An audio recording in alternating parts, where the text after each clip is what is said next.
こんにちは、モーリーです。旅は自己投資ということで、今回は一生に一度は行ってほしい青森なのになかなか誰も行かない奥津軽旅行龍飛崎編をお届けいたします。自分の中の国内旅行ランキング上位に入るほどの素晴らしいグルメと絶景に心奪われる旅になりました。教えたくない、いやでもこっそり教えたい、そんな一生に一度は行くべき大人の穴場旅行先、ぜひ大画面でゆっくりご覧くださいませ。それではどうぞ。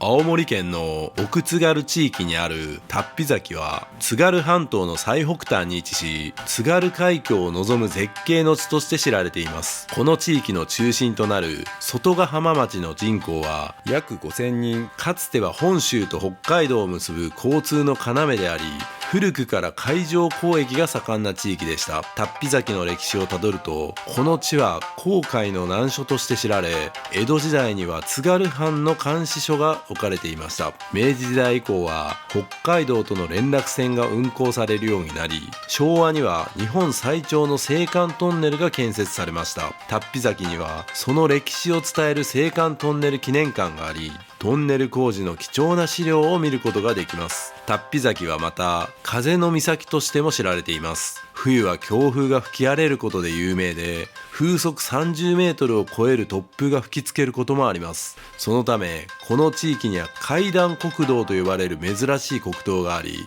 現在も観光地として人気です。この地域のグルメといえば新鮮な海の幸が自慢です。特に津軽海峡で採れるマグロは絶品です。アクセスは奥津軽今別駅から乗り合いタクシー、ワンタク定時便、フリー便を使えば快適に観光することができます。今回の旅でもワンタク定時便、フリー便を使いこなして旅をしています。それでは青森の絶対行くべき穴場旅行を一緒に楽しみましょう。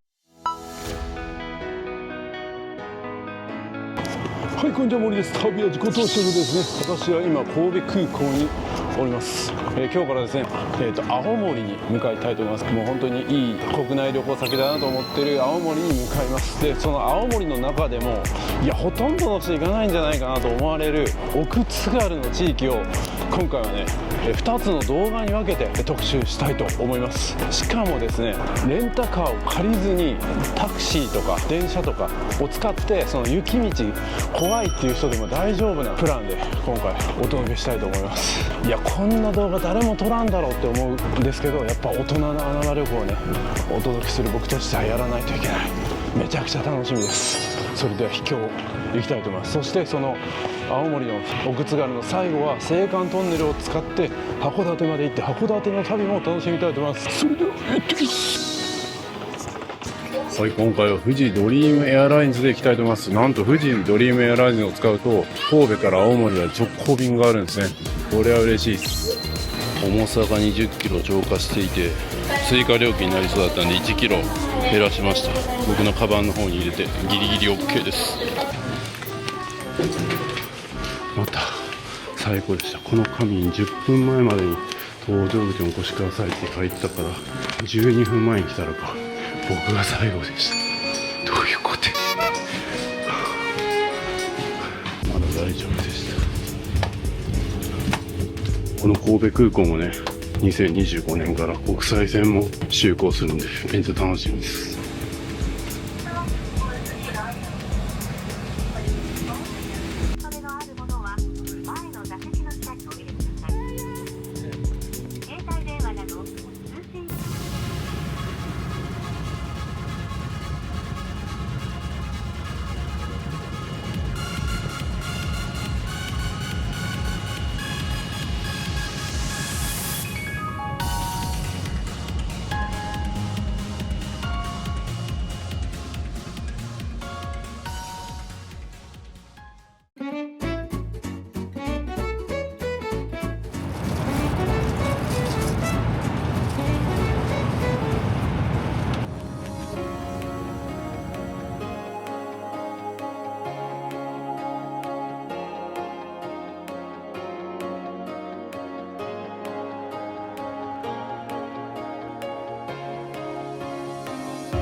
さあ着きました。青森。さ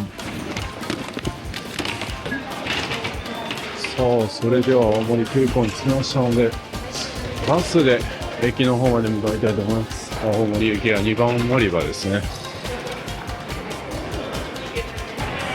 これですね。これ青森駅。そうです。これ入れたい。はい、自分で入れるスタイル。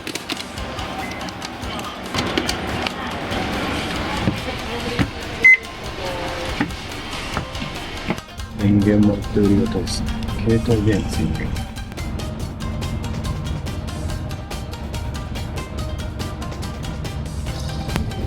あ、駅に到着ですね。ありがとうございました。新青森だ。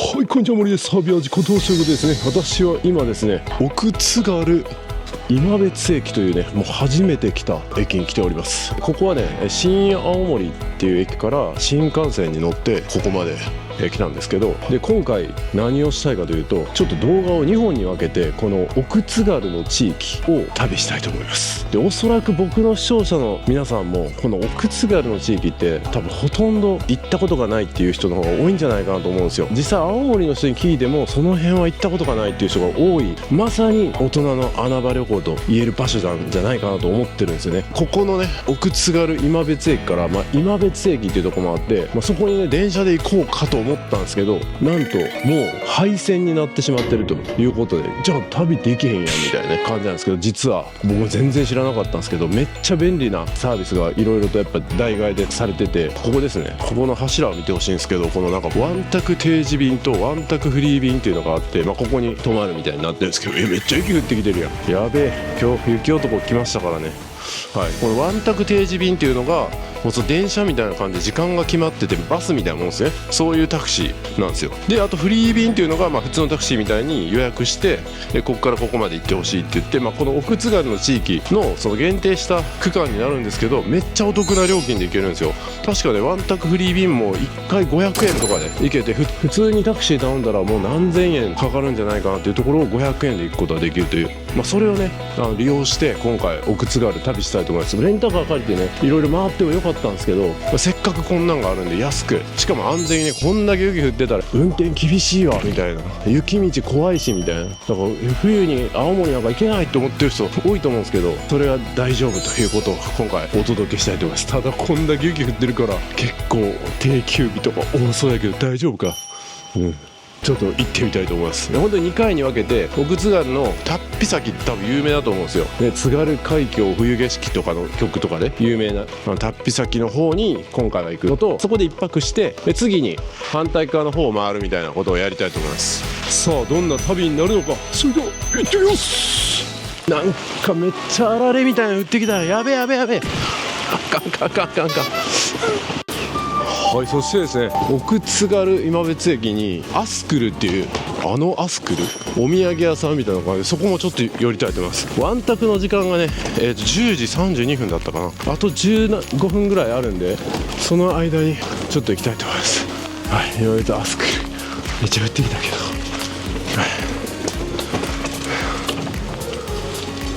はい、こんな感じですね。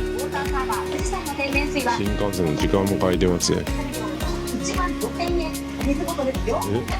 いろんな青森のものが売ってたりしますね。昆布とか有名なんですかね。昆布とか売ってますね。一応ここ食事どころもあるんですね。今別牛 200g ステーキとか今別サーモン丼とかめっちゃうまそうやん。ご飯はちょっとここでは食べず他のところで、食べたいと思うんですけど、ここでご飯食べることもできるんや。めっちゃ有名な方とかも来てますね。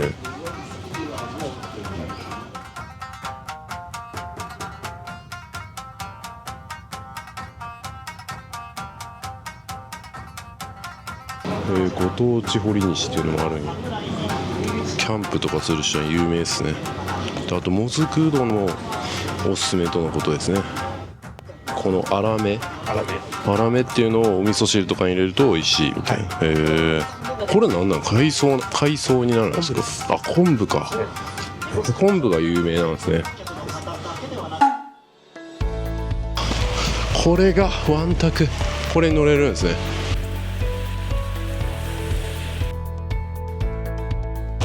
この定時便は決まった時間に来るんで、その別に予約とかそういうのはいらないですね。まあ運行ルートもこれですね、蟹田駅っていうところから今別駅龍飛崎まで行くんですね。だいたいその奥津軽の観光するときに必要な場所に行ってくれるということですね。結構人数も乗れるような感じになって、まあほぼバスみたいな感じですかね。ありがたいですね。ありがとうございます。お願いします。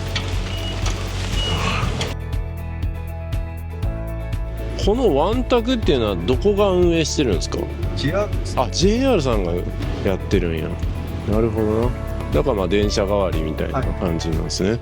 ですからここで駅に寄っていかなくちゃいけないんですよ。ここが駅。ここ何駅ですか。大川台駅。あ、大川台駅。駅ではないんですけど、駅この先なんですけど、駅狭くて入れないんです。ああ、なるほど。はい、ここが待合室。はははは。ウェブ予約もできるんや。前日までだったら。でこのワンタク定時便もフリー便も1回乗ったら500円。いえ、条件。あ、条件あるんですか。元のからで、はい。マイナンバー持ってれば300円。あ、300円。あと後期高齢者も300円。あ、はいは例えば今奥津軽今別から乗って、い。はいはい。 JR の18切符とかはい大人の休日とかはいはい。持ってれば無料。あ、無料なの。あ、セットになってるんですね。駅から駅までは無料なんですけども、はいはい。津軽線三前駅が終点なんですけど、はい今動いてないんですけども、はいはい。そこからタッピまで行くったら300円かかるんですよ。ああ、そのチケットの場合は。はでじゃあ僕みたいにもう普通に一般の人が乗る場合はもう500円。い、500円です。はい。はい。でそれは例えばこっから三前まで行っても500円はだし、い、タッピまで行っても500円。あ、タッピまで定時で行けるんですか。はい、行きます。あ、じゃあすごい距離やのにはい500円で行けちゃうってことですか。これはお得っすね。はい。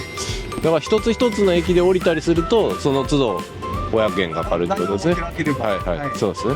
普通にタクシー使うよりいや、全然市で行ったらとんでもない金額になりますね。奥津軽今別からタッピまでだと1万、1万近く。はそれが500円。い。これは利用しないといけないですね。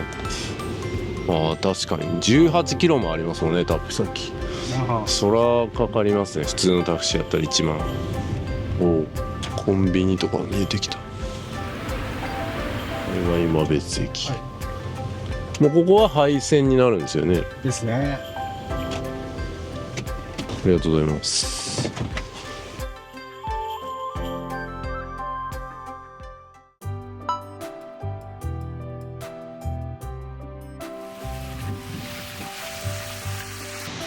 はい、ワンタク定時便でね、龍飛崎まで行ってもよかったんですけど、やっぱちょっと一つ一つね見ておきたいということで、この今別駅というところにね、到着しました。でこの今別駅はもう電車としては廃線が決まってる場所ということで、鉄道ファンの方にとって多分思い入れの深い場所になるんですかね。なんかもう何も今使われてないですね。これどこまで入っていいのかちょっとわからんですけど、雪で線路のかけらも見えないですね。でもなんか看板だけはあるみたいな感じになってます。こっからちょっといろいろとご飯食べるとことかがあったりするんで歩いてみたいと思います。あとね、その1時間前だったらそのワンタクフリー便っていうのをね予約できるんで、ちょっとご飯食べるぐらいの時間にフリー便を予約してまた次のスポットにワンタクで行くみたいな。もうそれでも500円ですからね、めちゃめちゃ安いっすよ。気軽に頼めますね。これが本当にリアルタイムに頼めたらめっちゃいいっすけど、全然1時間前に頼めるんだったらいいっすよね。便利すぎる、太っ腹すぎる。それではね、本来なら普通にワンタク使っていけばいいものを、あえてこの今別の街を歩きながら次の駅まで向かいたいと思います。普通に歩くとね30分ぐらいかかるんですけど、最悪もう疲れたらどっかで休憩してワンタクフリー便を呼べばいいですからね。いやでも本当にね、こういう雪の降る場所でここまで普通に生活をしてる国って珍しいみたいでね、日本ぐらいというか普通に生活してますもんね。それがすごい。結構寒いな。気温が3度ぐらいですね今。もう雪が降ってるんで。もうこれもなんかすごい。何これ、綺麗。いや静かっすね。いやすごいよな。こういうところのね住んでる方とか見るといろいろ聞きたいですよね。なんでこの地域にねこう住むことになったのかとか、いろんなルーツがあってね、こうやって過ごしてるとすごい薪とかいっぱいある。おなんかスコップ屋さんみたいのもあるな。まあ、こんなとこ一人で歩いてるとなんやあいつはみたいな感じの目で見られてるのが分かります。そらそうやわな。すごい個性美を生かすカットパーマ、いいっすね。家のねなんか形とかもやっぱりこう関西にある家とはちょっと違ってるから、そういうのを見るだけでも面白いですね。ああいうなんかそのワンタクじゃないその地域の循環バスみたいなのもあるみたいですね。なんか本当に組み合わせればなんかいろいろ便利にいけそうですね。その辺を極めれば。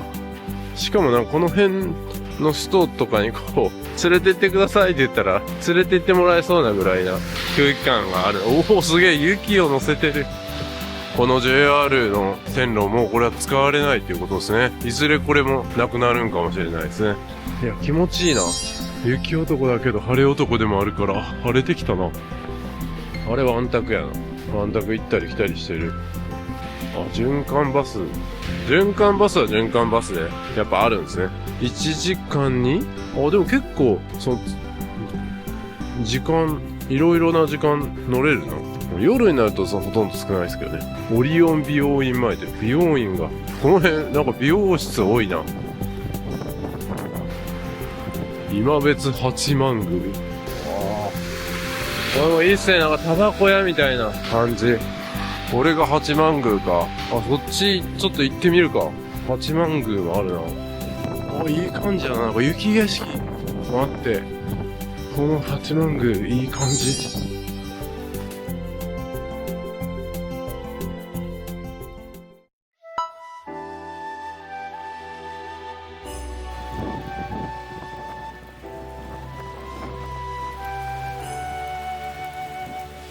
足跡があるっていうことはもう今日誰かここ足を踏み入れたっていうことですね。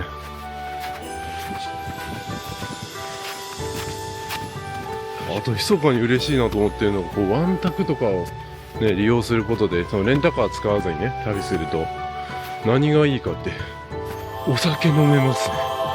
ここあれやったんかな、電車の通り道やったんかな。っぽいな。橋の上だけ線路が見えてる。いや廃線ってなんか一瞬はこう残念な気持ちになるけど、ああやってワンタクみたいなねサービスを作ってこうそれがさらに便利になって、逆にあれがあるからこのね奥津軽に来ようっていう人が増えたらもうそれは進化ですね。僕らもそういう風にね考えていかないといけない。今までと同じ方法ねただやるんじゃなくて工夫してより良くする、そんなことを学べるんですね。息切れするわ。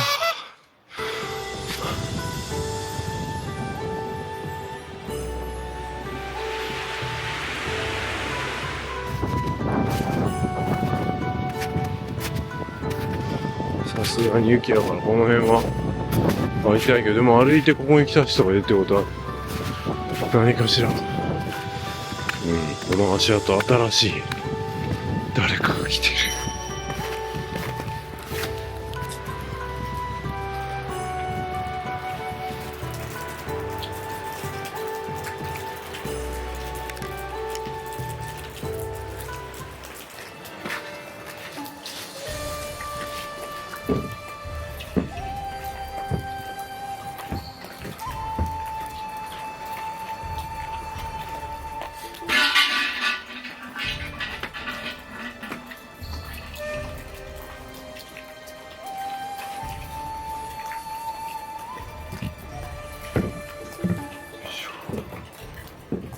いやー、この地域ってね、島ではないですけど、なんかやっぱ情報も全然ないし、島旅してる感じになりますね。なんか本当に観光スポットって言われるものもない島じゃないですか、まさに。で、海も見えるし、島旅感覚最高っすね。ワクワクします。このワクワク伝わってますかね。こういう誰も知らんやろなみたいな、こんなところがあったんかってね、皆さんがね、驚いてくれる、喜んでくれることを想像するだけでもう、嬉しいっす。あの看板見ると、タッピっていう方向と、外ヶ浜って書いてますけど、もう外ヶ浜平館経由っていうのは次ですね。あさっての旅で、やりたいと思います。で、今日はタッピの方に行きます。なんかめっちゃ風が強いって思いますみたいな感じでね、その青森では言われたんですけど、いや、なんか昭和を感じるな。鉄工所がある、ね、そしてなんか富士カラー、ね、昭和やん。あ、海見えるな。ちょっと海見たい。ああ、北の海や。すごい、海が間近にあって、海と雪が間近にある生活、素晴らしい。風車も回ってますね。あ、そしてこっちを見れば美しい山、いいですね。懐かしい。まだでもちゃんとオープンしてる。富士カラーとかめっちゃ久しぶりに見た。ここも商店やったんや。いや、この辺はなんかちょっとやっぱり普通に生活をしてるんだなっていうのが見えますね。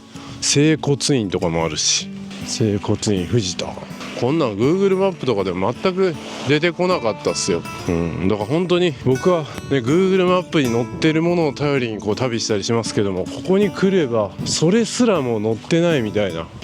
俺もなんか結びっていう飲食店があったはずなんですけど、見当たらんかったな。どこやったんや。ちょっと戻ってみよう。 Google マップには出てるんですけどね。どれや、結び。あれ、この辺っすよね。この辺なんか Google マップでは結びっていう飲食店、居酒屋があったはず、あるはずなんですけど、ないっすね。これかな。何も看板もないからわかんないっすね。ないな。もしかして閉店、定休日。痛かった。いやー、すごいな。ちゃんと生活されてるな。本郷商店普通に開いてる。いろいろなんか売ってたりするやん、本郷商店。この辺でもショップ多いな。フラワーショップ中島とか、コープ青森宅配してくれるんですね。本当にね、今ってその離島もそうなんですけど、過ごしやすくなりましたよね。楽天市場とかね、アマゾンとか、もうどの地域にでも日本では、ね、荷物が届きますから、それだけで、ね、距離が離れているところでも住めますよね。しかもインターネットがあれば全然仕事も、ね、人によってはできるから、こういう地域にあえて安く住むっていうのもめっちゃありだと思うんですよね。昔に比べるとハードルは絶対下がってるはず。海外とか行くとそのアマゾンの荷物が届くとかっていう発想ないですからね。今やったら本当に辺境な離島でもアマゾンの荷物船に乗ってますからね。当然この奥津軽でもアマゾンは届くでしょう。郵便局もありますからね。ちゃんと荷物も届けられるということですね。信号もある。診療所ある。診療所、そうですね。そういう病院的なところはやっぱりいろいろ変わってくるのかもしれないですけど、今これ診療科あったらいいっすね。内科、外科、小児科ってあるんで、今診察中ってなってます。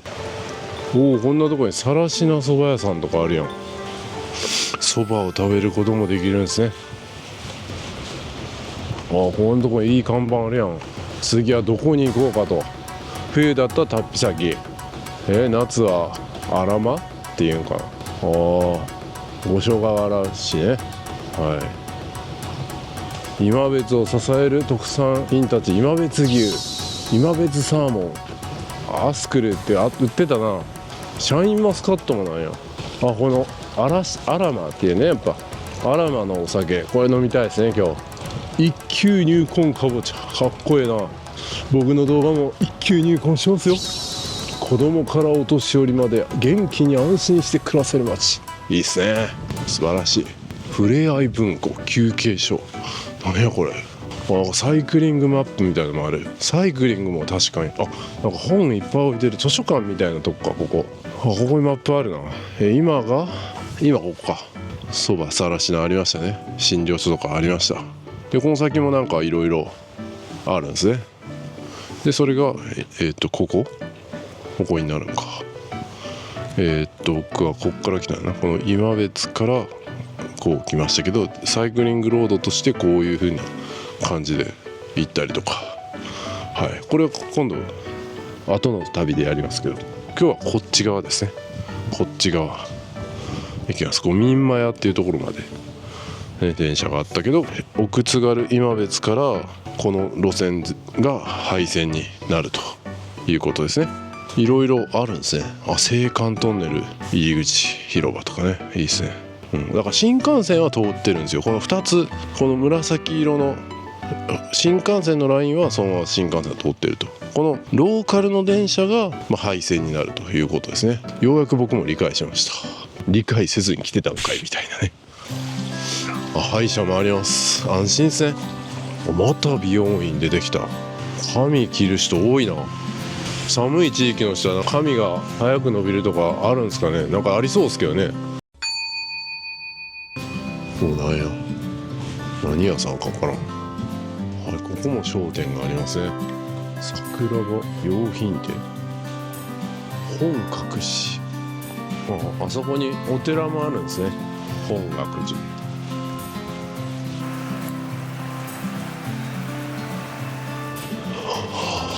いいな、海が見える。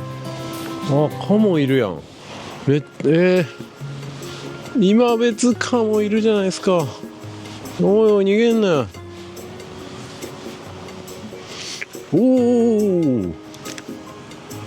気がついてるんやな。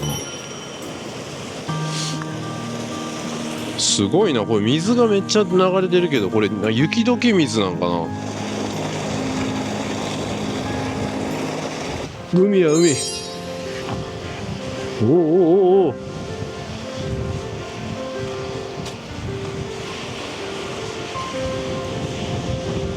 げえ。あれはカモメ？海猫？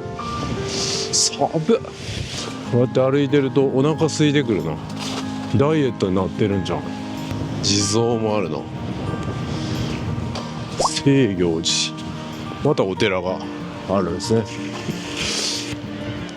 すごい。めっちゃおる。めっちゃいっぱいおるな。それだけ魚とかが取れるっていうことでしょうね。この辺りまで歩いてくるともうなんかあんまり商店とか見えないですね。普通の家がいっぱいあるっていうか。でも景色綺麗。この辺に今別小学校っていうのがあるんですね。寿司屋さんがある。懐石料理山水。そこもなんか Google 評価 4.3 でうまそうやな。ご夫婦で切り盛りしてる。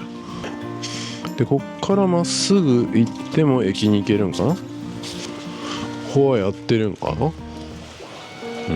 空いてる感じしないな。なんてこった。すぎる。腹減ってきたな。ご飯食べれると探さんと。踏切もある。踏切もまだそのままなんですね。まさに空が晴れ男の僕と雪男の僕が戦ってるみたいな感じやな。美しい雪の雲と晴れ間が。なんかもうこの電車使われてないから踏切も降りることがないんですね。もうすごい。これは貴重な景色やな。線路が全部雪で埋まってる。これは鉄道好きな人にとってはたまらん映像なんじゃないですか。すごくないですかこれ。なかなかこんなん見れない。あれが駅か。結局なんかいろいろ見応えがあったからあっという間に30分歩けちゃったな。意外となんか余裕でしたね。マップもありますね。あれが学校や。しかも今別街中散策マップってあるじゃないですか。これですね、津軽浜名駅っていうところに今来てまして、でこの辺もなんかいろいろあるな。ナモワーモっていうところとかねぶた小屋とかあるんや。さざ波公園、この辺ちょうど行きたいなと思ってるんですけどね。焼肉もあるやん。うまそう。今別牛食べれるんかな。軽食ジミニーとか。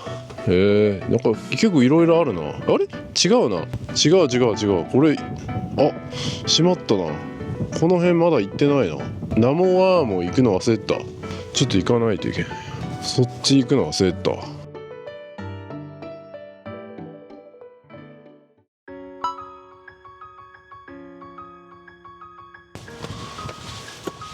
でこれが津軽浜名駅ですね。駅の面影がちょっとやっぱ残ってますね。残ってるっていうか当たり前ですけどね。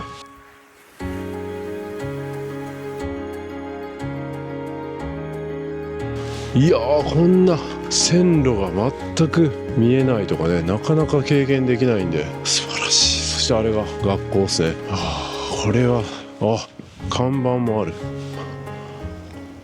今この中華料理焼肉栄太郎、これ今別牛食べれるんじゃないかなって思って今調べたら、なんと閉業です。無念すぎるやろ。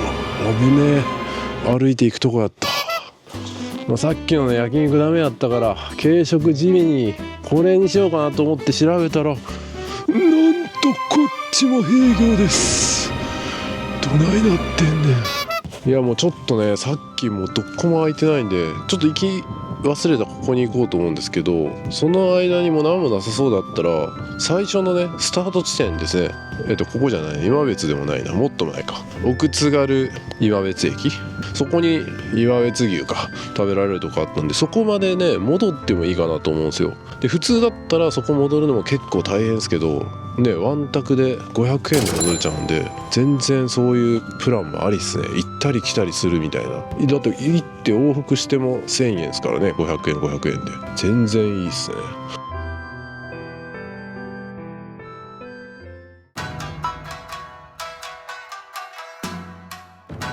さあ、さっきね行きそびれてたナモワーモに来ました。お食事処。なんとナモワーモ営業終了。12月27日で今期営業終了いたしました。今1月14日です。なんてこったやな。これはちょっと戻ろうかなとも思ってたけど、次の駅まで行こうかな。定期便とか使って、でそっからフリー便とかも使って、いろいろ探してみようかな。よし、行くか。じゃあ次の駅まで。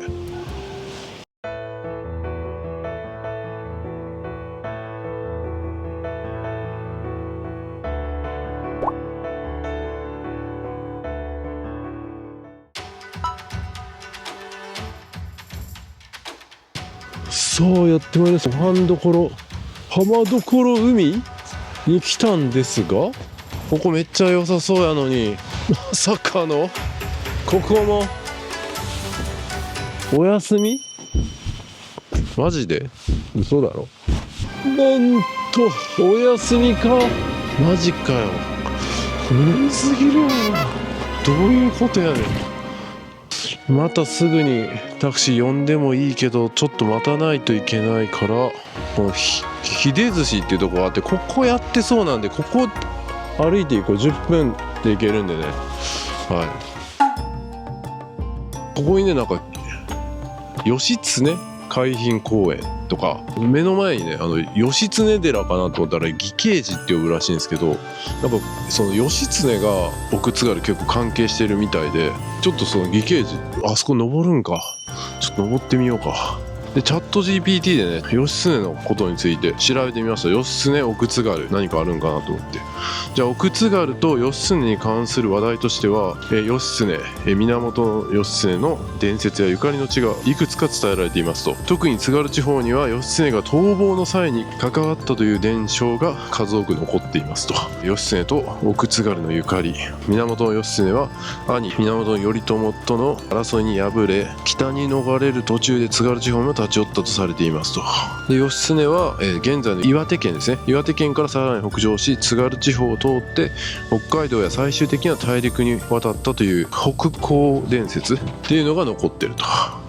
でこの義経寺も義経がこの地を通った時に建てられたと伝えられる寺院ですと。でこの三厩地区も義経が宿泊したとされる義経宿跡、義経の宿の跡とか義経船隠しといった場所がありますと。で旅先も義経が通ったとされる場所で、義経が船でね海を渡ったというロマンあふれる伝承があり、津軽海峡を眺めながら歴史に思いを馳せることができると、ね、今みたいに青函トンネルで新幹線行けるわけじゃないですからね。しかしなんやねん、きついなこれ、マジでこれ登るんか。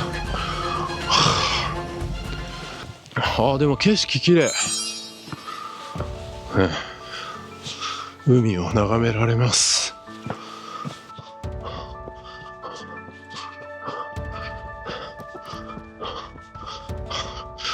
なんという、今日はいっぱい運動してるからご飯が楽しみや。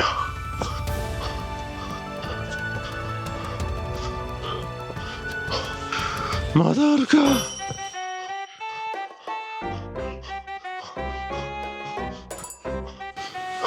あ、来た来た、義経寺。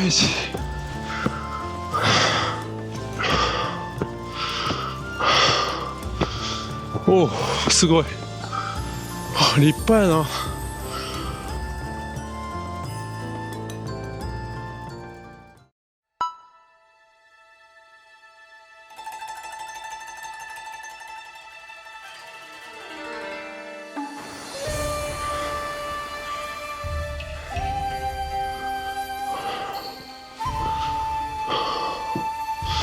立派。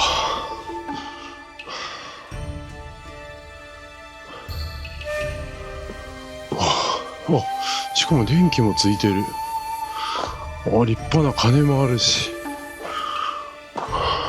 幸福の鐘。あ、そしてすごい立派ですね。いや、景色綺麗やな。あ、鐘鳴らせへんやん。いや、幸福の鐘鳴らしたかったのにチェーンが、なんてこった。こんなことも定休日。あ、ちっちゃい鐘がある。なんやねんこれ。あのでかい鐘は鳴らせず、こっちは鳴らせる。お、うるせえ。恥ずかしいやん。うわ、これ素晴らしい。三厩の町が見渡せます。いや、海穏やかやな。ここにマグロもいるんか。すごい。あれがあれかな、義経公園。あそこに見えてるのが。いやー、素晴らしい。空気きれいで気持ちいい。バスはバスでありますね、義経寺前って。じゃあちょっと歩いてその秀寿司の方に行きますか。いや、しかしなんか漁港やのにめっちゃ静かやな。なんという静けさ。この辺は三厩っていう地域みたいですね。これが本当はもうちょっと先でしたけど、電車があった頃の最終地点だったみたいですね。あれで三厩って呼ぶんですよ。難しいですね。あ、すごい。あれイカ釣り漁してる船かな。すげえ、イカ釣り船がいっぱいある。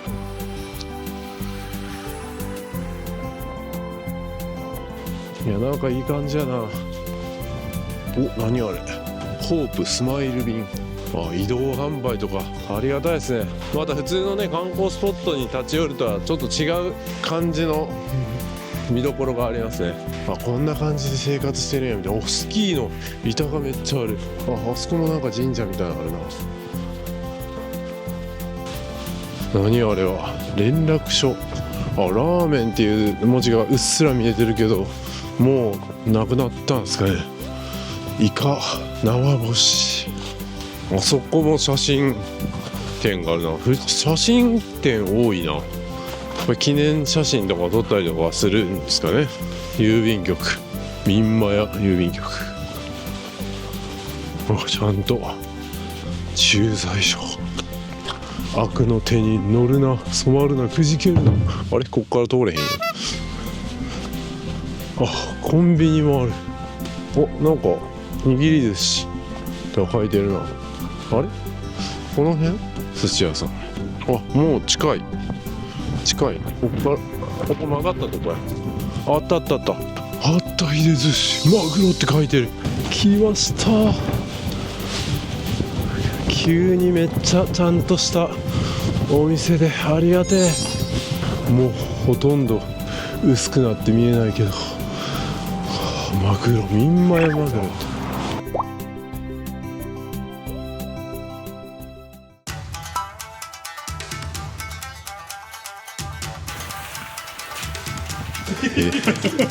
すげえマグロ。これ民間やマグロっていうんですか。海峡マグロ。海峡マグロっていうんですか。海峡。津軽海峡の。でここで取れるほら有名になるんだけど、これ海峡で取れるやつだから。これが結局その大間のマグロとかになるんですか。おろしたとこが取るとこで変わるっていうことですね、名前が。今日たまたまね、色があったから。これはうわー、すげえ。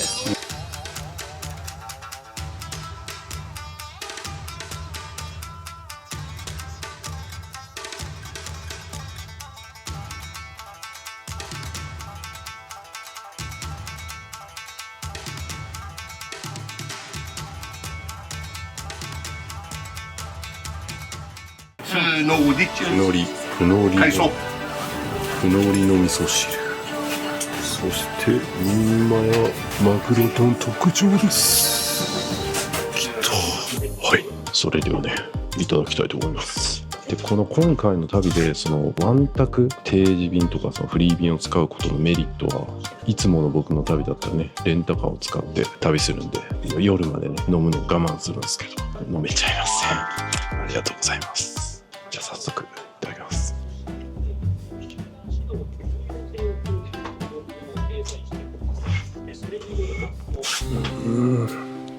めちゃくちゃフルーティーですね。そう。ちらっとしたのがそんなフルーティーでない。今しか飲めないって感じなんですか。12月しか手に入らないけど。1年に1回仕込むからな。ああ。新米できれば仕込むさ。12月に手に入るんで、今1月14日なんで飲めたと。ラッキー。ちょっと多めに買ってるけど。じゃあ味噌汁いただきます。味噌汁もうまっ。お金は増えない。たまるな。ずっと歩いてて冷えたったからな。じゃあマグロでもいただきます。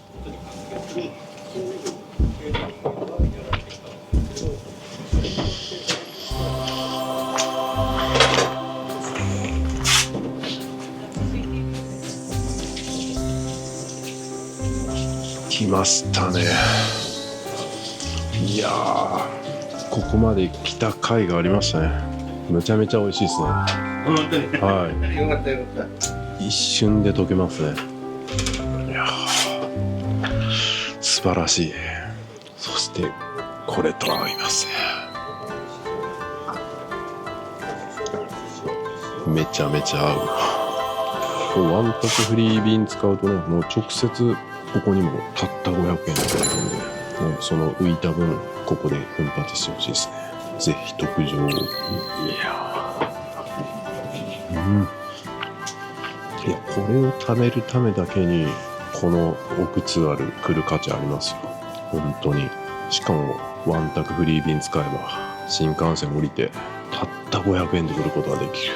素晴らしい。ね、レンタカーとか借りたらいくらかかりますか？特にこういう北の方が高かったりとかしますよ。タクシー使っても高いし、半端ないですね。冬の間とかもずっとお店は開けてるんですか？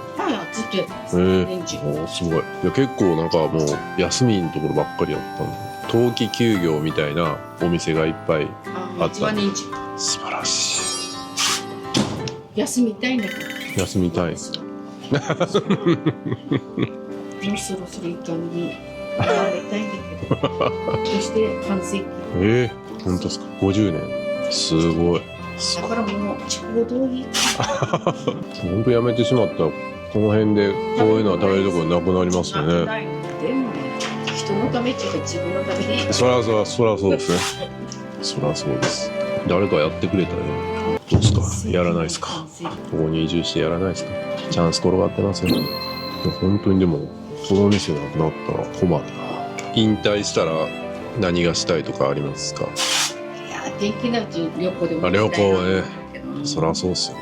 皆さんも元気なうちにここに来ないといけないですよ。そんなことも学べるんですね。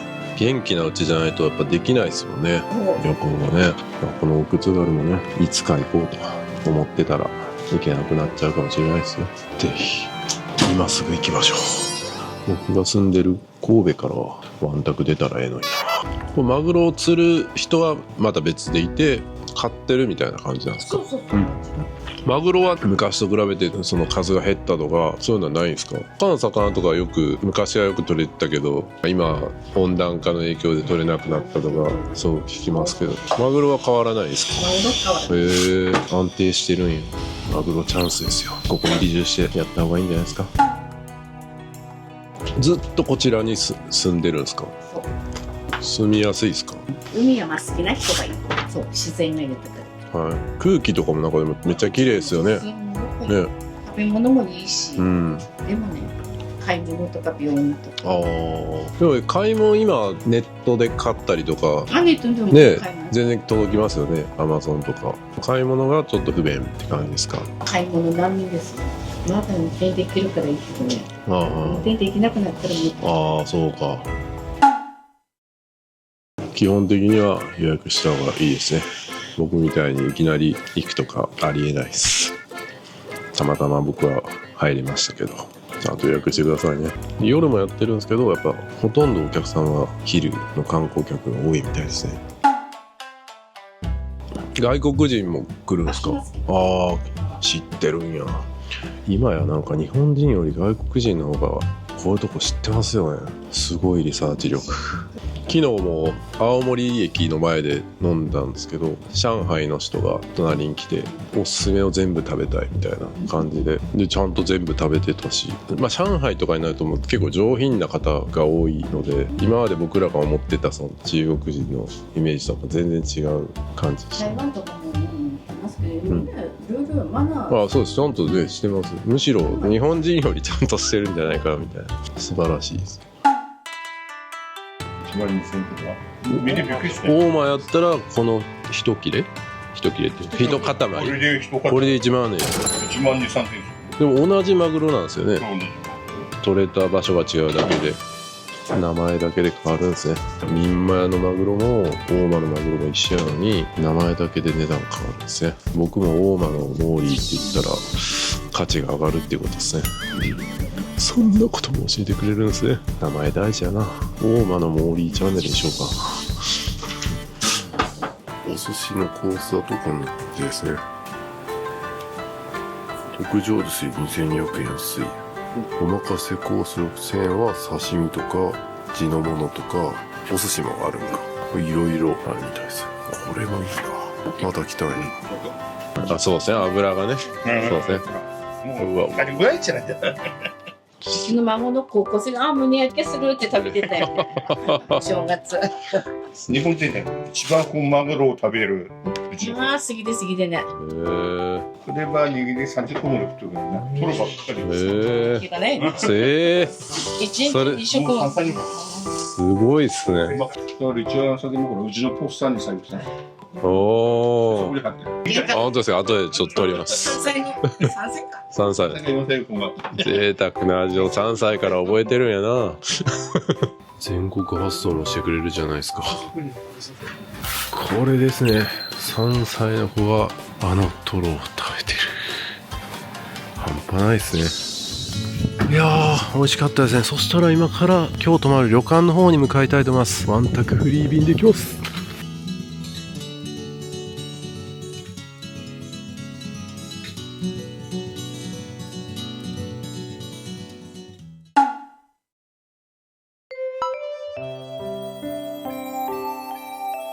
はい、ワンタクフリー便でね、旅館に行くつもりだったんですけど、その途中にね、いいスポットありそうだったんで、そこへ泊めてもらいました。ここ行ってみたいと思います。三間屋村総合交流促進センターカブトっていうところですね。なんと、閉店？あ、故障中のため手動で開けてくださいみたいな、そんな感じでした。危ねえ、明日休館日やった。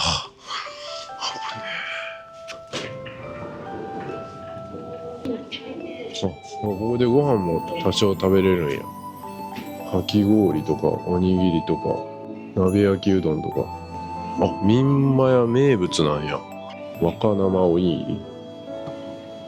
釣りの道具を展示してますね。ソフトサキイカがこんな冷やされてるんや。イカそうめんとか本当にあれっすね。めちゃめちゃ新鮮なやつなんでしょうね。若いおにぎりっていうみたいですね。あ、これか。豚丼もうまそうやな。すりおろした玉ねぎと青森県産リンゴに漬け込んだ豚肉使用って。きったさっきご飯食べたばっかりででかいぞ。これがおにぎり。はい、それではさっきうまいマグロの食べたばっかりなんですけどね、このおにぎりいただきます。すごいボリュームやな。ボリュームだけどおにぎりっていうかなんかすごいこう昆布に包まれたご飯ですね。すごいですこれ。いただきます。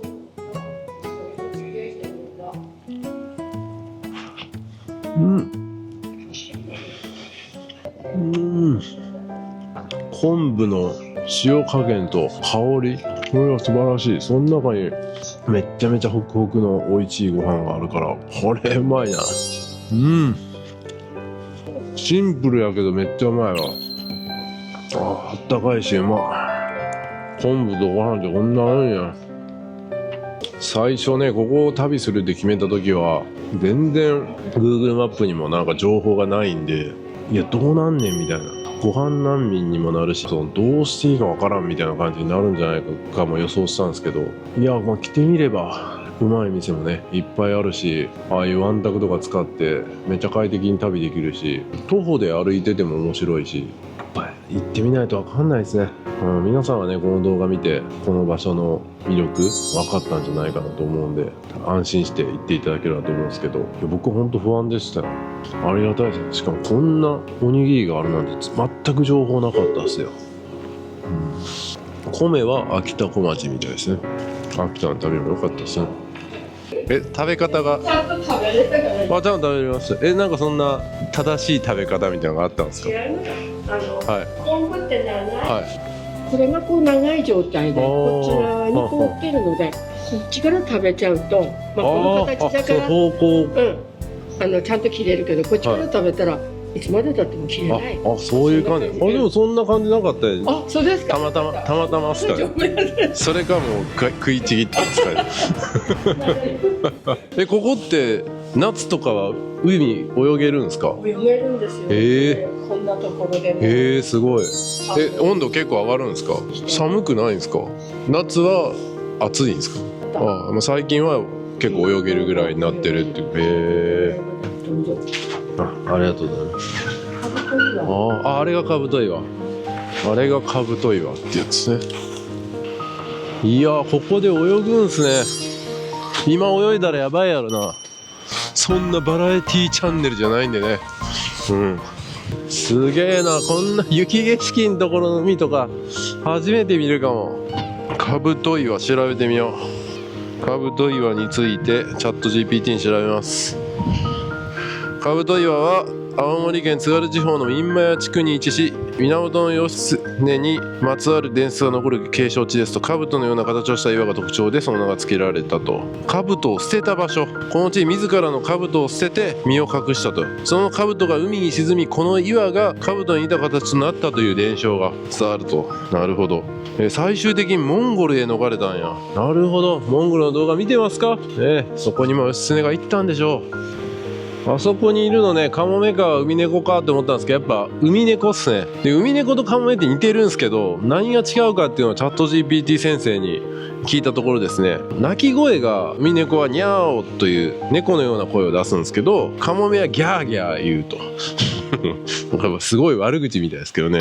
うん。で、くちばしがカモメは黄色一色なんですけど、ウミネコは黒と赤の模様があると。ウミネコは繁殖期を含め通年見られるんですけど、カモメは冬に出てくると。微妙な違いがあるみたいですね。で、大きさはもうウミネコの方が若干小柄らしいんですけど、ほぼ変わらないって感じですね。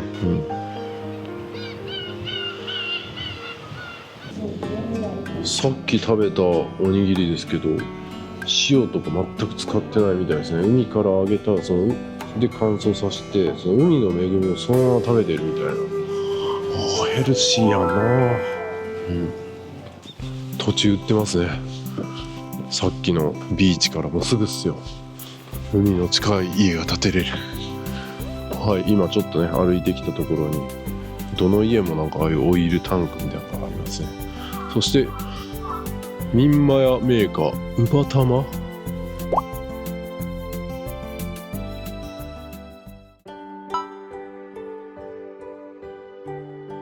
と、あれ開いてんのか。あ、開いてるか。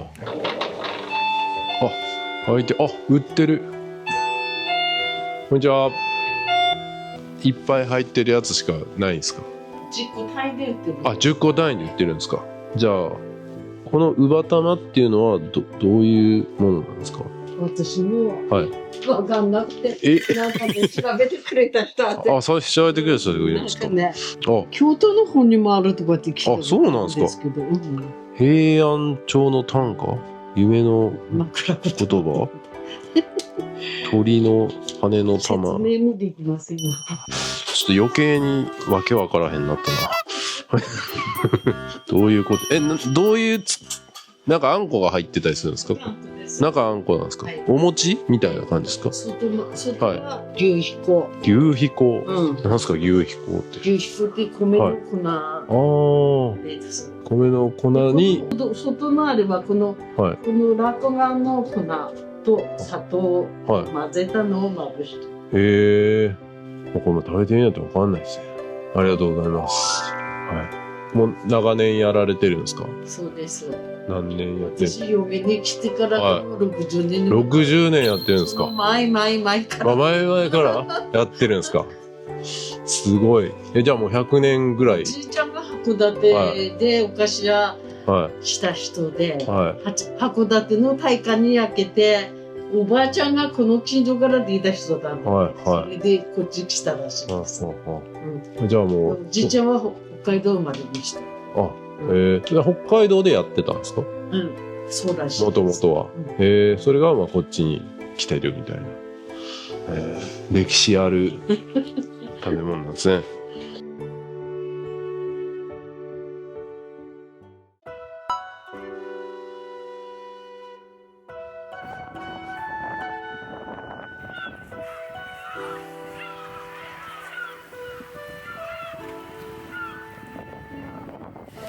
はい、たっぴ旅館さん、お世話になります。夜はここでご飯食べたいと思います。すごいもう100年以上経ってるところらしいですけど。はい、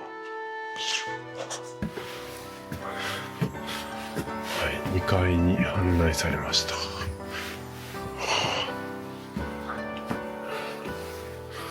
すごいですね。こういろんな部屋があるみたいですね。で、ここから下に行ってお風呂に行く感じになってます。ここがトイレとか共用の洗面台みたいな感じになってますね。そして、この廊下を渡ってちょっと荷物を貸してもらってますけど、この部屋になります。ああ、いい感じですね。雪もちらついてて、ちゃんとこうストーブもあって十分ですね。いや、ほんとなんか島旅感があるな。お布団がこう引かれてまして、でもすごい窓がね、開放的なんで、なんか広々と感じる。そしてテレビも、ありますし、で、まあ浴衣なんかもありますね。で、ストーブあって、で、ここにいろいろかけられるようになってます。十分ですね。いいな。この開放感がいいな。この開放感がなかったら、まあまあ仕方ないなみたいな感じになりそうですけど、この開放感ですごい快適な感じになりそう。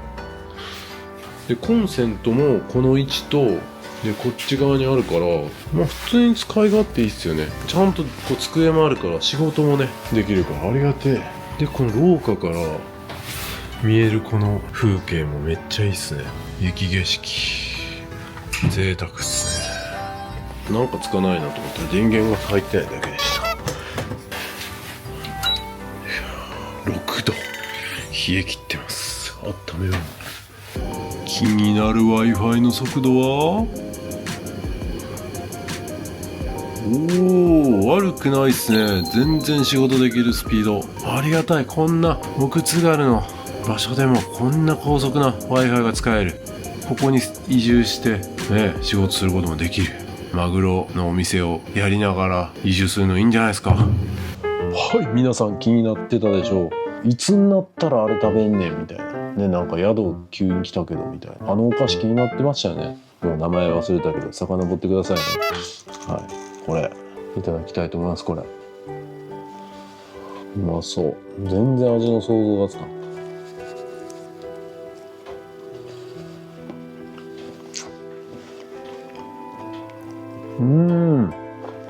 全然思ってたのと口と違うかった。あんこがメインですね。餅とかだと餅がメインでその中にあんこが入ってるって感じなんですけど、主役がもうこれあんこで、それをなんかこうふわっとしたものが支えてるみたいな感じの味。柔らか。餅とはまた違うなんかうまさがあるな。餅っぽいんですけど、餅ほどもちもちしてない。ふんわり柔らかい。これはうまいな。コーヒー飲みたい。コーヒーかお茶やな。水はあった。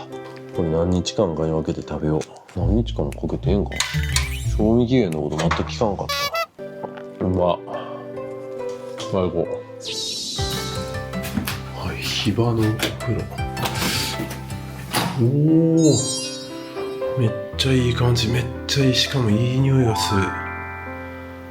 これはいいっすね。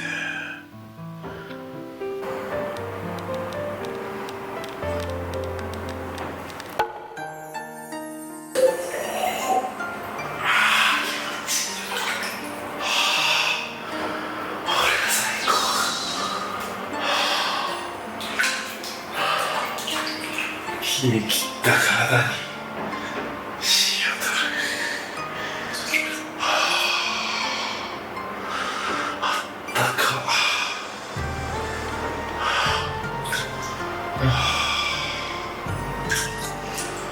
いや、最高っすね。い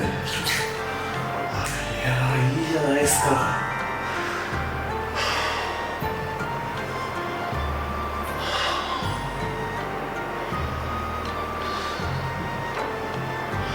めちゃくちゃ旅感を味わえたな、今日。明日はね、明日はメインの龍飛崎行くんで、超楽しみです。津軽海峡冬景色、リアル津軽海峡冬景色見に行きますね。楽しみです。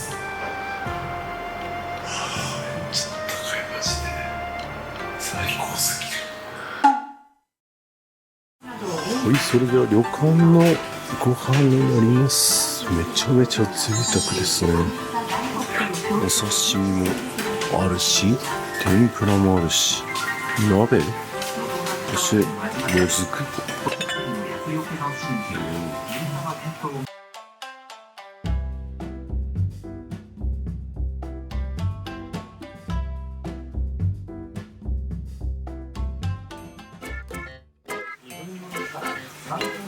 また多いやんけ。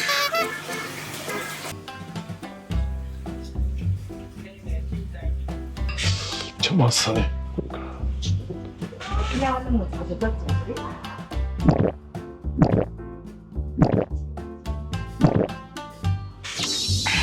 でさ、今日は風呂入った後やからビールがうまい。はい、それではね、いただきたいと思います。まずもずくね、いただきましょうか。沖縄がもずくだと思ってたけど、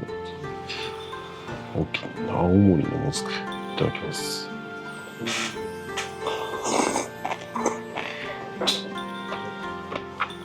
すごい、めちゃめちゃ歯ごたえのあるもずく。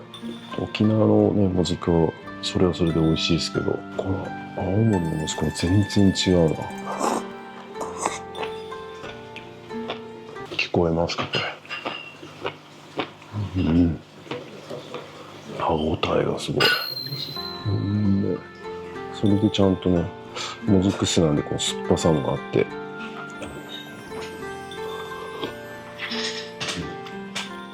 おかわりですね。100杯ぐらい食べれる刺身いただきましょうか。ブリ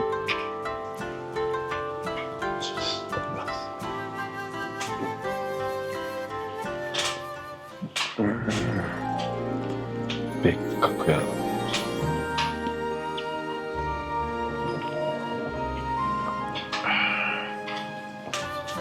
でマグロね、さっきはミンバヤのマグロでしたけど、タッピのマグロ、名前は違うけど多分同じ。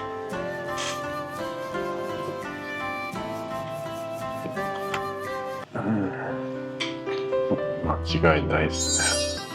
実にタイですね。タイとかはね、僕も兵庫県ので割と食べる方なんですけど、どう違うのかいただきたいと思います。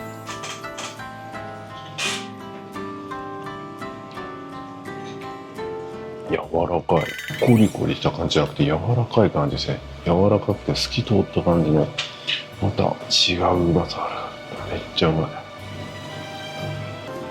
これがスズキですね。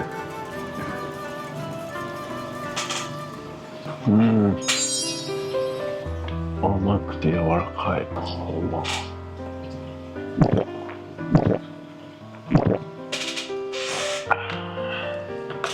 すぐなくなる。それスープとはいただきます。天ぷらもいただきましょうか。いただきます。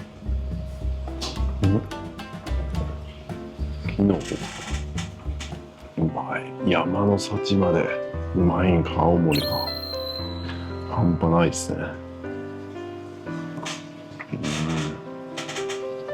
うめえ。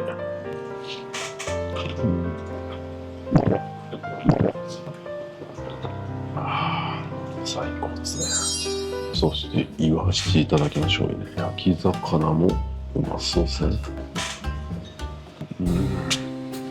これはなんかご飯も進みそうやな。ご飯もうまっ。そしておでん。おでん。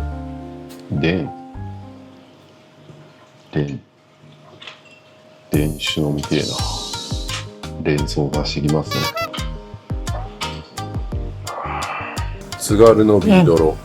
この入れ物ですか。そうそう、これ。これ、マグロ食べるとき、このビードロで飲んでください。マグロを食べるときに。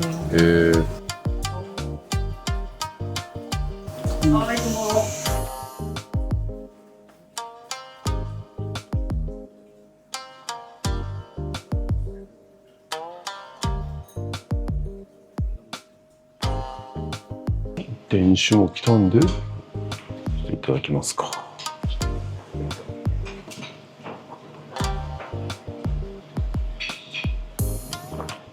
昼飲んだ山ハイとの違いはどっちもうまいぞ。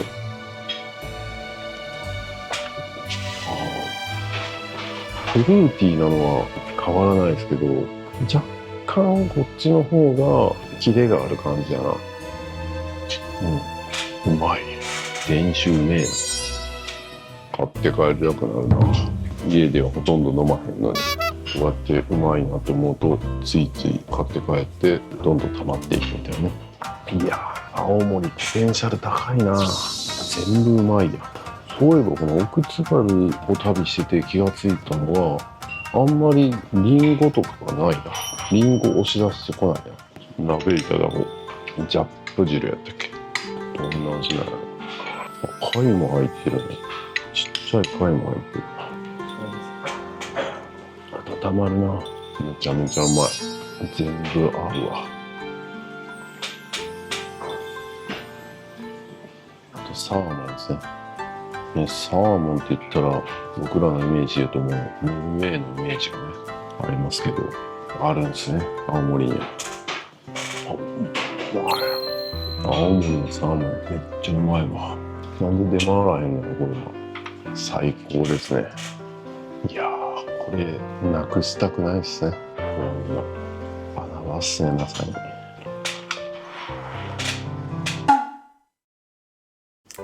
コンビニに売ってた青森の食べ物です。はい、それではね、コンビニに売ってた特製バターせんべい。バターせんべいってなんやねん。これですね。青森に行くとこういう系のものがいっぱい売ってますね。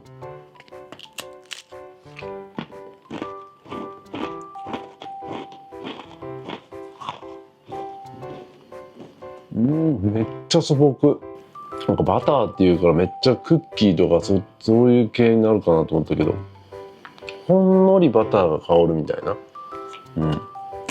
めっちゃ素朴なせんべいにほんのりバターが香る感じ。これだんだんハマる。めっちゃうまい。僕もこれですね。すりごま。これ昔八戸の旅行った時もこれなん食べてめっちゃうまかったんですよ。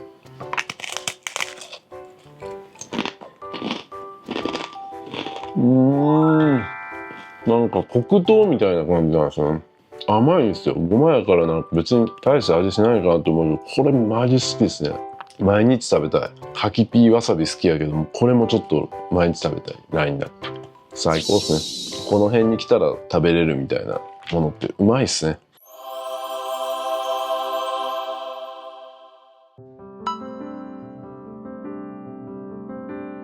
これが朝食になりますね。ご注文いただきます。温かい味噌汁がいただけるだけでありがてえですね。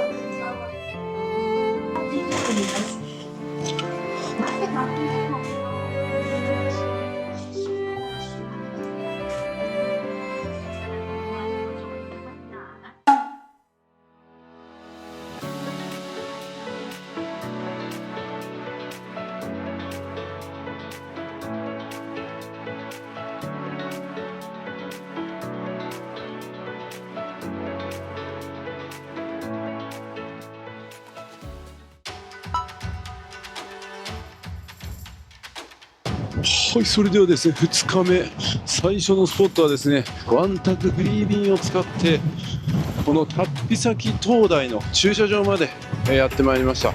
でここからですね、ちょこちょこ距離が離れているところはあらかじめフリー便を予約しておくことで、例えば30分間隔で予約しといて30分観光して次のスポットに行くみたいなプランで行くのがいいと思います。で結構ね、直前に予約するとなんかもう予約がいっぱいだったりとかするので、早めに予約することをお勧めします。しかしめっちゃ寒いな。なんやねんこれ。いや風強すぎるわ。ズラが取れる。これやばいな。さび。そしてこの景色素晴らしい。うおほほほ。これは最高の景色やな。ちょっと耳が寒い。そしてなんとこっちの自販機何も売ってへんやん。自販機まで定休日。どういうことやねん。こっちの自販機はある。しかも温かいのもある。ありがたいですね。でもこっちはもう電気ついてない。定休日や。ここだけっすね、生き残り。そして観光土産の店も定休日。なんだこれは。冬眠中やって。津軽半島最北端のお土産は冬眠中です。そらそうだよな、こんな風すごすぎるもんな。もうワンタク定時便の時刻表の柱も倒れてる。これちょっと起こしておきましょう。よいしょ。はい、定時便もあります。定時便で来ることもできますね。でもそうか、定時便だとどっから発になる。これ戻ることはできるんか。おー、すげえ。これは半端ない景色で、ここに階段があるんで、この階段で次のスポットにも行くことができそうですね。しかし寒い。ここから下のスポットにも行けそうで、ここの灯台行きたいのに、なんと灯台も定休日っすか。行けねえや。ここ歩きではね、行けそうっすね。誰かの足跡あるし、ちょっと行ってみますか。いや、しかしすごいな。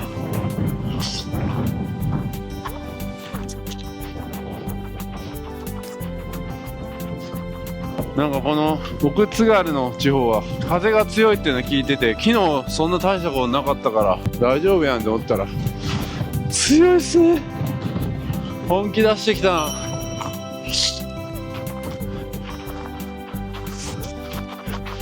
いやー、これも素晴らしいっすね。なかなか見れない。俺が龍飛崎灯台来たー。俺が灯台ですね。素晴らしい。そしてこっちが展望台かな。おほほほ。俺はすげえ。俺は素晴らしい。来ました。津軽半島龍飛崎。来た来た。津軽海峡やないですか、これ。有名な。そして今見えてるのが、あっちが函館ですね。函館が見えて8ヶ月。やばい、俺やばいぞ。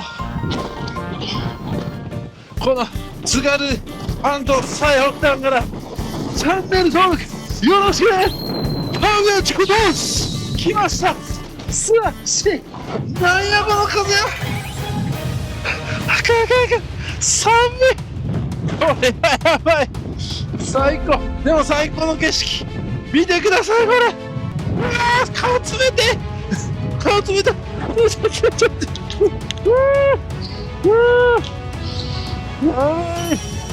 れはすごいわ。半端ない。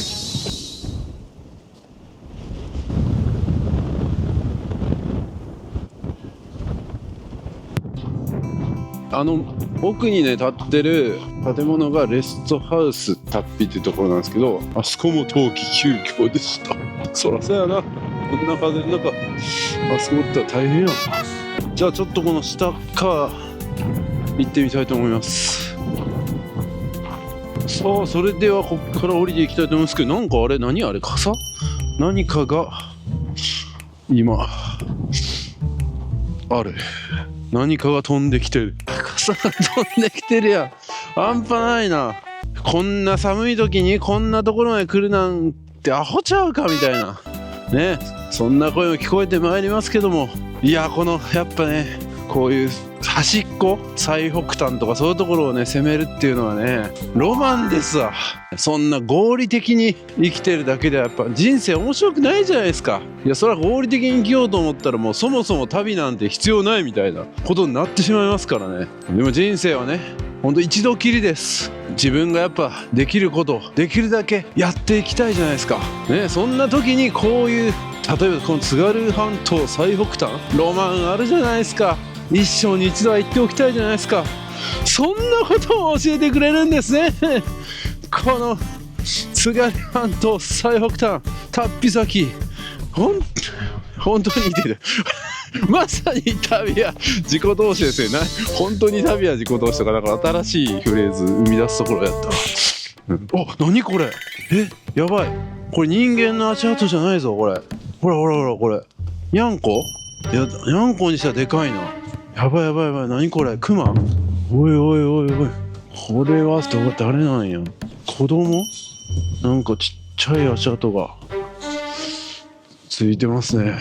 すごい、あそこなんか階段国道って書いてる。国道って道路だけかと思ったら階段の国道があるんですね。それはすごい。いや、これマジ何の足跡なんやろ。子供か。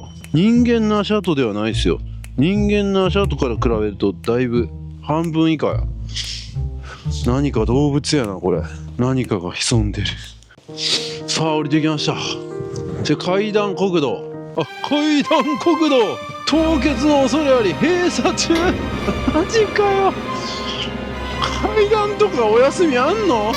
これもこういうところを通るのもロマンスよね。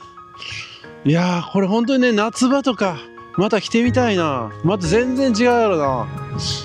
ねえ、でもやっぱ津軽海峡はね、冬景色を見ないとね、それは始まらない。やっぱりそういうことですよね。こうやって階段降りれるんや。階段国道を降りれて行けるみたいですけど、あそこに津軽海峡の銅像じゃねえわ、石碑みたいなのがあるんで、それ見にたいと思います。なんか音楽のマークなってるな。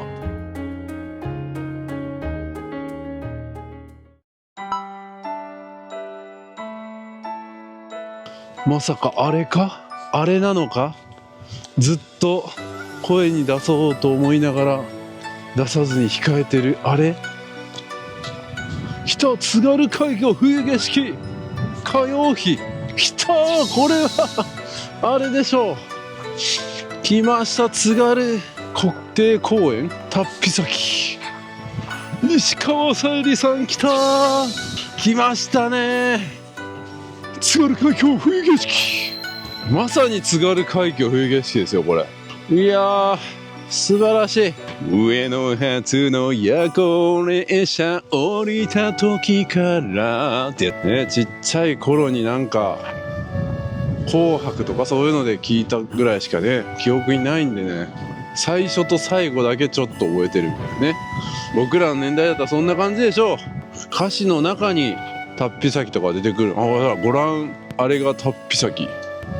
ご覧、あれが龍飛岬、北の外れとかな。素晴らしいね、この歌。なんかボタンがある。もしかして曲流れる？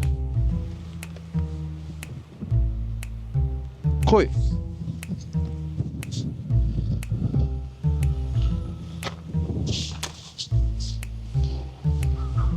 何も来ないな。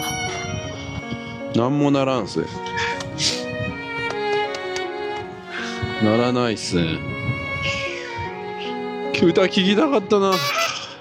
そうか、流せば。でも流したら YouTube に流せない。うわ、このタイミングでめっちゃ雪降ってきた。きった上野発の夜行列車降りた時から津軽海峡冬景色。来たー、津軽海峡冬景色。津軽海峡冬景色から旅はちことし。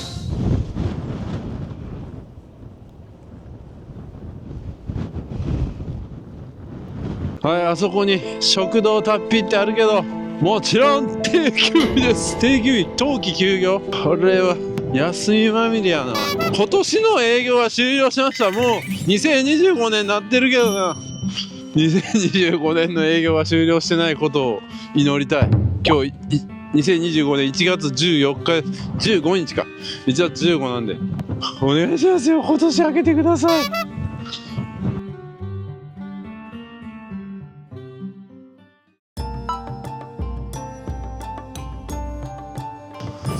さあ、太宰治文学碑。いろんな碑があるんですね。ライオンもいるけどななかなか面白いな。太宰治さんやってまいりました。あ、違うかった。これは牧野逸三先生やった。太宰治ではなかった。何これ、どういうこと。ライオンもいる。何このライオン。あ、これが太宰治。青森県北津軽に生まれると。人間失格とか有名ですね。この石碑に記されている津軽は1944年の5月12日から6月5日にかけて取材旅行した後に12月に発表した作品であると。あ、これか、太宰治。ここは本州の袋小路だみたいなこう書いてますね。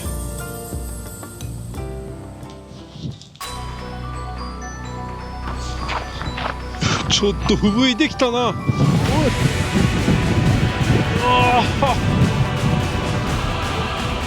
これは何。いろんな碑がある。道路なんとか記念碑みたいなこと書いてるな。いやー、これはこれで素晴らしい。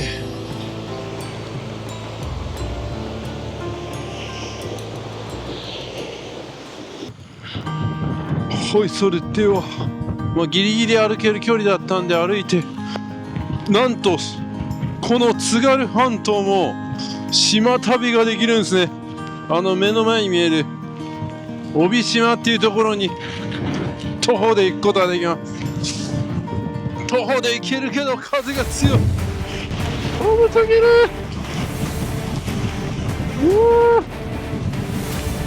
これ体感温度どれぐらいなんやろ。体感温度いくらや。温度は0度ってなってるけど、おそらくそれ以上の温度が出てる、そう思います。マイナス10度ぐらいに感じます。さあ、帯島に上陸です。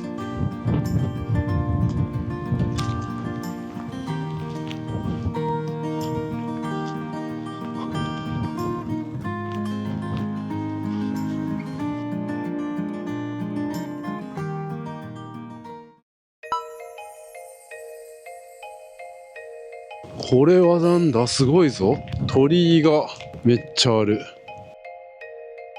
お、これもなかなかの見応えのある感じ。鳥居が並んでる感じやん。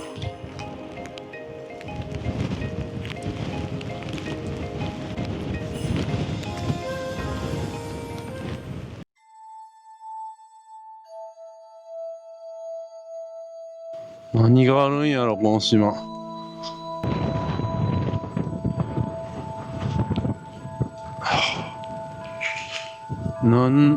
なんやろこれ。謎の島やな。あそこもなんかもう行き止まりっぽいし、こっちはこっちでなんか岩に囲まれてて、ここも行き止まりっすね。これはなんなんやろ。ここ登れっていうん。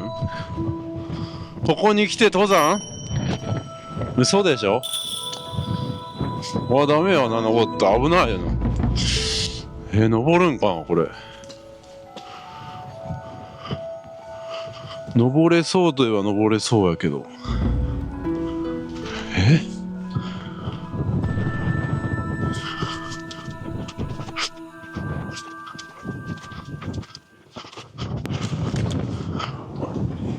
おお登ったらすごい。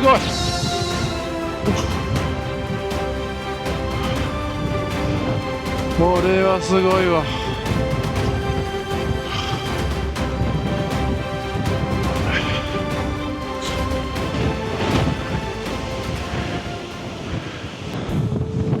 結構登ったな。はい、ここね、何もないように思ったんですけど、義経のね、伝説で、ここからその北海道に向かおうとしたみたいなんですね、義経が。そういう言われのある島っていうところで有名なんですね。で、その義経がね、その北に向かうときに、ここで帯を締め直したということで、帯島っていう名前なんですね。勉強になりますね。まさに旅の自己投資ですね。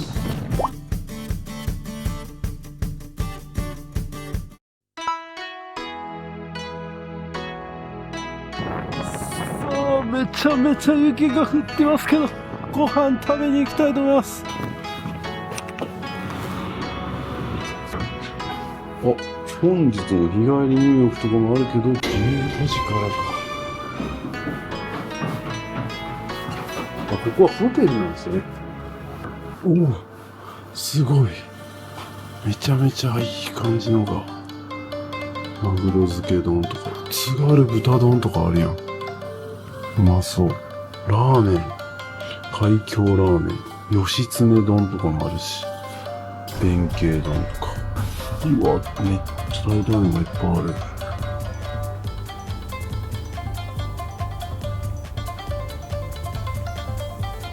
はい、そして売店もありますね。お土産どころたっぴということで、リンゴジュースまで売ってる。ようやくリンゴが出てきた感じ。お酒も売ってる。たっぴ酒とか売ってるやん。ニンニクも青も有名ですよね。津軽ワイン、発酵だとか。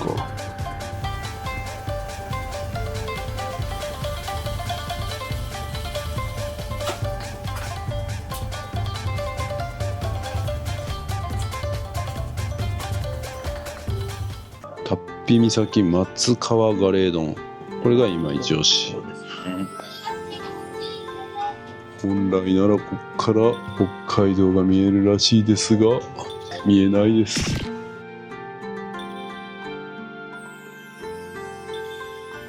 来ました、たっぴ岬松川ガレー丼ですね。これは美味しそうですね。そしてこれ味噌汁かな。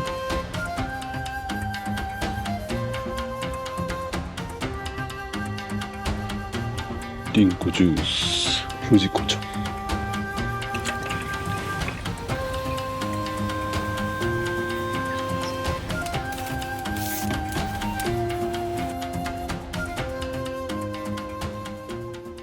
それではいただきます。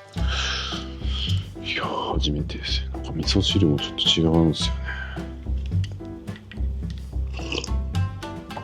ね。海苔の存在感が違うし、何よりあったまるな。めっちゃ冷えたからな。じゃあこれいってみますね。たっぴ岬松川ガレーですね。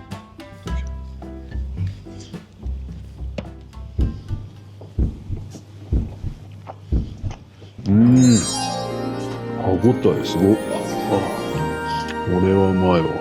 この上に乗ってるのは何やろ。また違う部位なのかな。お、こっちはなんか刺身感覚だな。めっちゃコリコリした歯ごたえ。結構このお店ラーメンもあったし、ウニが乗った海鮮丼とかマグロ漬け丼とかいっぱいあったんで、めっちゃ悩んだんですけど、これが今一押しって言ってたんで間違いなかったっすね。こんな他で食べれないですからね。こんな津軽の最北端に来た甲斐がありましたね。ウニシイタケ。これはご飯が進むな。あまりにも寒すぎたんで、お酒じゃなくてリンゴジュースにしたんですけど、リンゴジュースも冷たかったですね。青森感出てきましたね。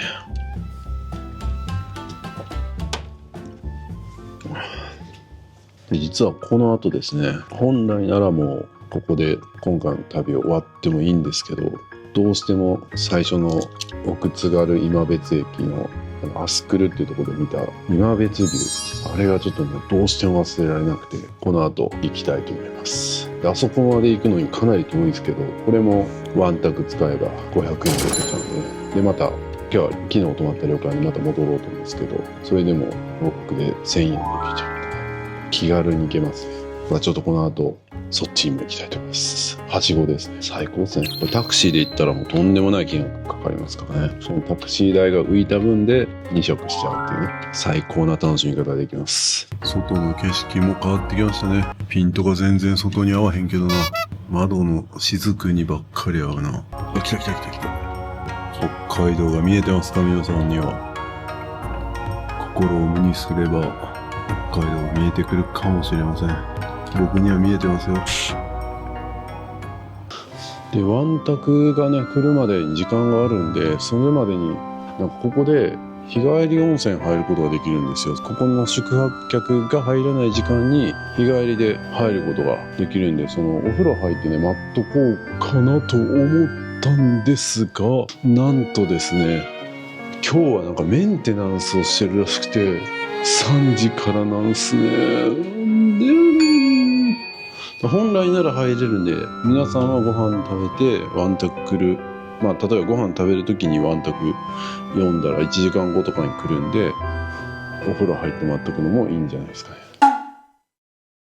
はい、近くにはね青函トンネル記念館とか、道の駅みんまやっていうのもあるんですけど、冬季休業でした。はい、今回のね目玉ともいえるこのワンタクのサービスなんですけど、ちょっと簡単に説明しておくと、予約はウェブからと電話からできるんですよ。でウェブだと1週間前から前日まで予約ができるんですね。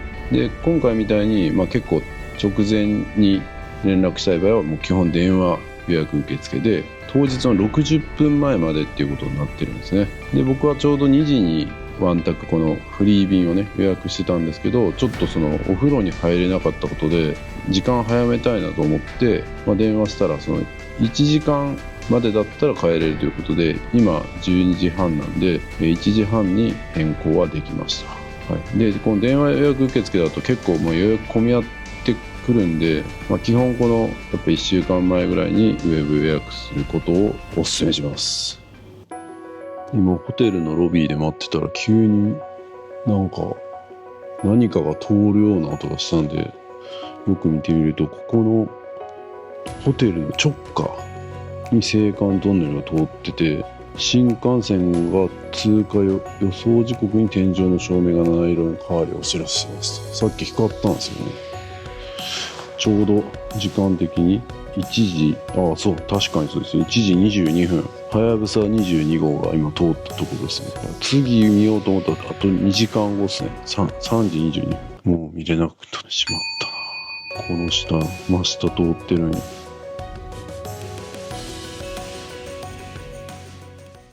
さあフリー便来てますね。これだこれだ、わさび。はい、ここは定時便も来るんですけど、僕はフリー便で行きました。だから今から奥津軽今別駅に、戻るんで定期便でもよかったんですけどね。でもそれだったら2時28分待たないといけないんで、僕はフリー便で予約しました。お願いします。よいしょ。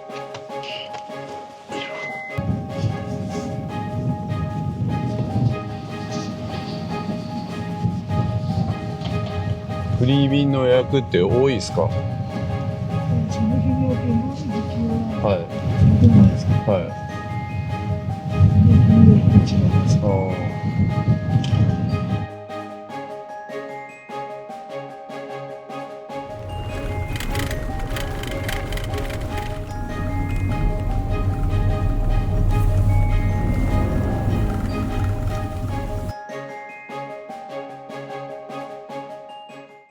ありがとうございました。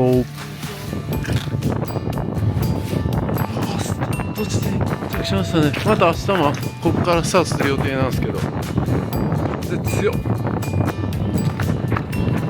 いや、ありがたいですね、フリー便。さあここでじゃあご飯食べに行きましょうかね。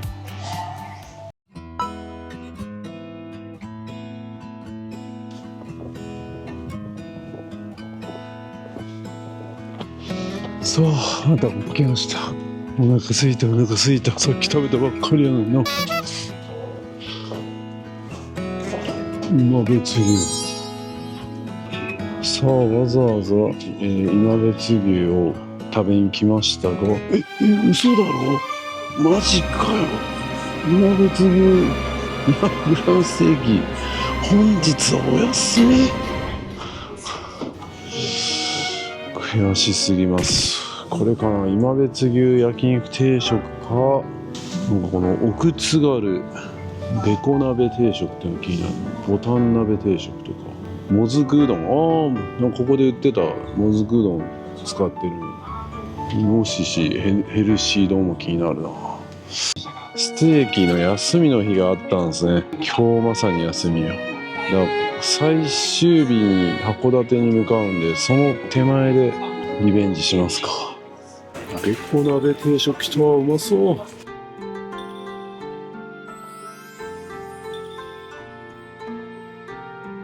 い、それではね、今日最後の食事ということで、今日最後の食事っておかしいな。旅の最後ということで、ワンタクを使ってるんで、飲めるということで、ビールいただきたいと思います。はい、もうちょうどこの温まる鍋とね、美味しいでしょう。いただきます。めっちゃフローズンになってる。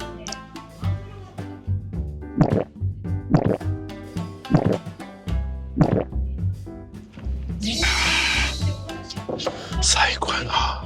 でこの奥津軽べこなんですけど、この今別牛今日ね食べようかなと思っててダメだったんですけど、なんか広い意味で言うと奥津軽べこっていうその牛がいて、その中で今別で育てられたものを今別牛というらしいんですよ。だからまあ今別牛食べてるみたいなもんですね、言ってみれば。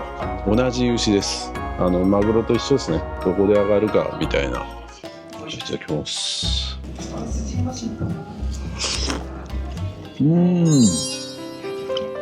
柔らかいですね。柔らかくて甘いですね。優しさを感じる味ですね。まるでこの奥津軽の方々みたいな。はい、それではね、締めにもずくそばいただきます。もずくが練り込まれてる感じですね。結構軽い感じですね。もうなんか後味にもずくの風味があって美味しいですね。この鍋の場合はもう鍋の味が結構強いから、そば自体の味を分かりにくいかもしれん。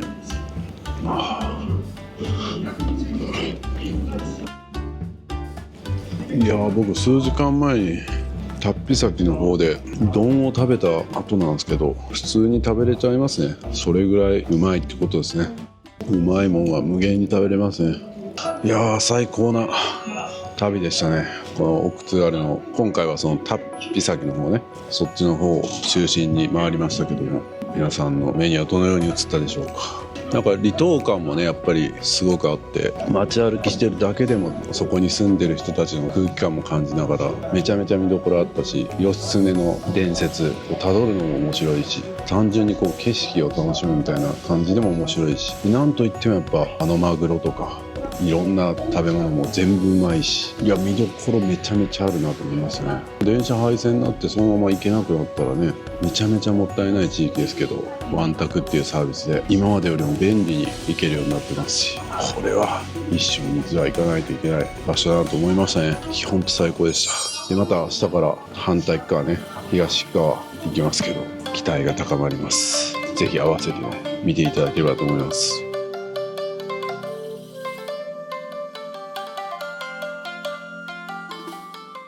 夏も見てみたいですね。冬こんだけ、いや僕散々冬季休業とか臨時休業とかねありましたけど、こんだけ満足度高い、これ全部空いてたらもっと満足度高いんじゃないかなっていう期待があります。ぜひ夏も行ってみたいな。でここにも一級入魂かぼちゃソフトっていうのがあって、そのアイス食べようかなと思ったらこれ秋だけなんですよ。無念ですけど、まあ、秋も秋でこの楽しみがあるということですね。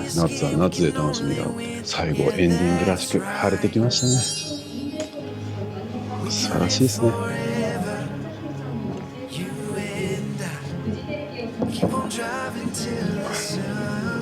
最高な旅でした。